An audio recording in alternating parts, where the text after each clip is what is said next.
Recently, I had a chance to speak with David Wildstein, the editor of New Jersey Globe, about the party line.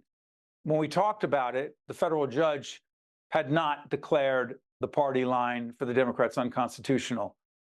But since that interview, that's exactly what happened. Party line for the Democrats in New Jersey declared unconstitutional. What happens to party organizations and the line and ballots moving forward? Let's check out this conversation with David Wildstein. We're now joined by David Wildstein, who's the editor of NJ Globe, New Jersey Globe. Check out their website. Do important stuff every day. David, good to see you. Good to see you, Steve. Thanks for having me. Hey, listen, this isn't a fun topic, but it's an important topic. Listen, we're taping at the end of March 2024. There'll be a race for the U.S. Senate, the Democratic and Republican nomination. We'll see what happens on June 4th. This isn't about that situation, but that situation has brought up the question of the party line. What the heck is the party line? Why is it so significant / dangerous? And why is New Jersey the only state in the nation that has a party line to begin with? Well, I'm old. I've been doing this for a long time, and I don't remember life without a party line. It's the only thing I've ever seen. It's like you say, unique to New Jersey. What is it? Gives a preferential ballot position to candidates that have the endorsement of a county political party. And that allows names to be listed on the ballot ahead of others in certain circumstances. It's easier, it makes the name easier to find. It links recognizable names on a ballot with unrecognizable names. So if you're a new candidate and you're in a tough race and a lot of people don't know who you are, you benefit by the coattails of other people on the ballot, whether it's Joe Biden this year, whether it was Cory Booker a couple of years ago. You get a benefit of being in that same column with names that voters recognize and trust. David, let's just, Usami is our executive producer of post-production. Usami, can you put up the graphic that David provided us? Okay, do us a favor. Talk us through, David Wildstein, who's on the line? So you see column A, it was a drawing. That's the organization column. Some counties, remember in New Jersey, if you've seen one county, you've seen one county. So you have 21 different county clerks designing their ballots differently. Is this for 2020? 2020, this is 2020. Go ahead. Mercer County, there was a convention and two of the candidates received 40% of the votes. So they get to run on the line. That's Christine Conforti and Stephanie Schmidt. Conforti was Schmidt was actually the top vote getter. She got to use that same slogan. So if you look at it and you see Biden's slogan, Booker's slogan, Schmidt's, you've got one candidate there. But then in the next column, you have another guy, David Applefield. He didn't hit that mark at the convention. He's off to the side. Mercer is the only county in New Jersey that will put more than one candidate for the same office in their column if they hit a benchmark on at their convention. But that is, hold on, so-called ballot Siberia, meaning it's very hard to find a candidate. P.S., just so everybody understands this, we don't know who's going to win the race for the Democratic nomination in the U.S. Senate. It's not the issue here, but Andy Kim, the congressman who doesn't have the party endorsement in a whole range of prominent democratically controlled and influenced counties, if you will, the First Lady, Tammy Murphy, does. What Kim is saying is he could be in ballot Siberia.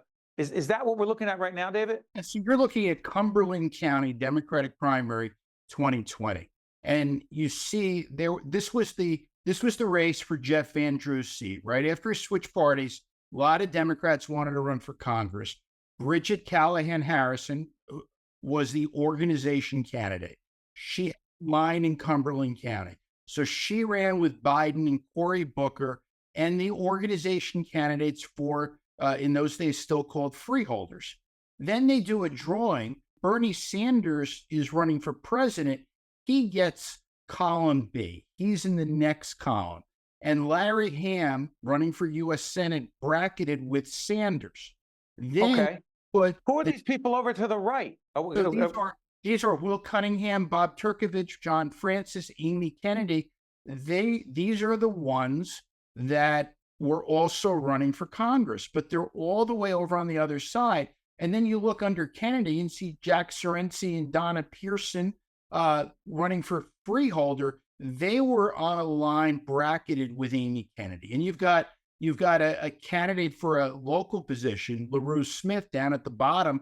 You barely can even see her. So what Ballot Siberia means is a huge amount of white space, like snow in Siberia, a huge amount of white space that separates the organization candidates from the others. David, why the heck is New Jersey the only state in the nation that does this? I guess another way of asking it, Steve, is why don't the other 49 states do this? It's not for me to say that it's right or wrong. Well, hold on, David. You know the answer to that. The answer is most other states. You bosses. Well, put it this way. And David knows I understand this from a certain perspective. I'm from Essex County. My dad, who passed away 3.5 years ago, David knew very well. Early on in his career, ran against the party bosses, ran, quote, off the line. Then when he became more powerful, he was with the party line. Translation, I understand this. However, the question is this. What about if I said, David, devil's advocate, other states realize that it's unfair, some would argue undemocratic, and it makes it almost impossible, virtually impossible for a candidate who doesn't have the organization support to win off the line in Ballot Siberia. And the people who do get elected are so beholden to the party bosses who gave them the line that they're really not voting on their own. Is that a oversimplification of New Jersey politics, David? I don't think it's an oversimplification. I think that there's a lot of asterisks there. For your second part first. Does it make candidates beholden to the organization? Absolutely. Absolutely. Positively, no doubt that better ballot decision, keeping somebody in office, makes them beholden. You and I have both seen countless people dumped from the line, denied organization support because they weren't voting or behaving in the way that people would like them to. But okay, and also, isn't it true that Andy Kim argues, and again, this could be seen after the primary, doesn't change anything. Andy Kim argues that many of those party officials who jumped on the bandwagon for Tammy Murphy, and she was given the line in Essex County and Passaic County and Middlesex County and Camden County, I think Bergen as well, because they didn't want to anger their party bosses, or they didn't want to anger the governor. That's the argument that Andy Kim makes. And so that he's put in a ridiculously unfair position, and Tammy Murphy has an absurd advantage. Is that just politics in New Jersey, David? Well, it's partly politics in New Jersey, but it's also not all of those counties had the same process. Bergen had a secret ballot. Tammy Murphy had the support of the party leadership, but county committee and you and I could probably spend a half hour explaining what county committee are, but they are the lowest rung of political insiders in New Jersey. They are elected by people literally in their own neighborhood to represent members of the party in that district. They all voted in Bergen County, and Tammy Murphy won. Now, and it's a secret ballot. But that's counties, the exception, David. Respectfully, that's the exception. That in other secret ballot situations, and again, I don't want to do the horse race thing, but Andy Kim's argument is that when you force people to vote publicly, and I was a county committee member at 18 years of age, quote, off the line, in my neighborhood in Newark, New Jersey, where I grew up. And here's the point: 18 off the line too, and won with 68% of the vote because there's nobody who can't win a county committee seat in their own neighborhood if they work hard enough, regardless of whether. But here's the thing.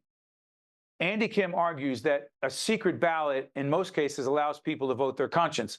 By having to stand up and raise your hand or say who you're going to vote for, many of those people, Andy Kim argues, have contracts and jobs and are connected to the party bosses and are afraid of pissing them off And so they did what they were expected to do. Oversimplification again. He's not completely wrong. He's not completely right, but he's got some. And also, Andy Kim had the party endorsement in the line when he ran for the House of Representatives several times. But go ahead. You and I both got the benefit of running on a line too. I mean, Right. past life that neither of us really wants to talk much about. But this is the system, and maybe the system is broken. I think there's a lot that they can do better.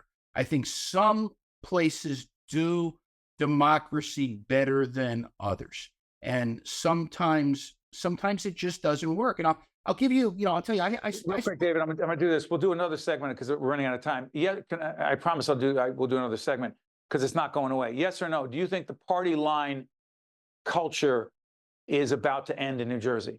I think the party line culture is about to change dramatically in New Jersey. It might be gone completely, but it will most definitely be changed. David Wildstein, editor of New Jersey Globe, one of our media partners. Check it out. Interesting, important information. Thanks, David. Appreciate it. Thank you. I'm Steve Adubato. That's David Wildstein. We'll see you next time. State of Affairs with Steve Adubato is a production of the Caucus Educational Corporation, celebrating 30 years in public broadcasting.